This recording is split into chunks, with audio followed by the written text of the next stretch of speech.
Assalomu alaykum Beruniy beton qo'sh xizmati obunachilari.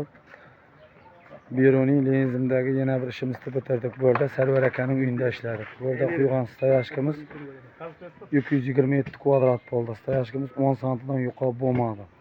Qalin bo'lsa bo'ldi. Bordiyorimiz 58 metr bo'ldi. 1 metr balandlikdan 60 santi balandlikgacha. Eni 25-30 bo'ldi bordiyorda. Mana quygan yerlarimiz plus fundament bor 12 metr mana. Garaji. Burga ketgan xarajat 3 KAMAZ shibintash ketdi.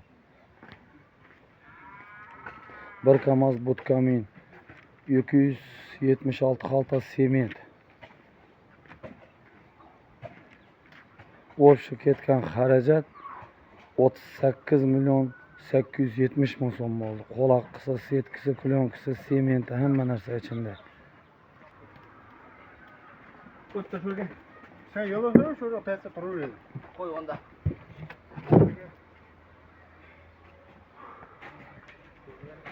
Yana bir marta aytaman, bu yerda 227 kvadrat stoyashka 58 metr bordiyor plus 12 metr fundament bor. Shuga ketgan uyning egasining kissasidan chiqqan xarajat 38 million 870 ming so'm bo'ldi.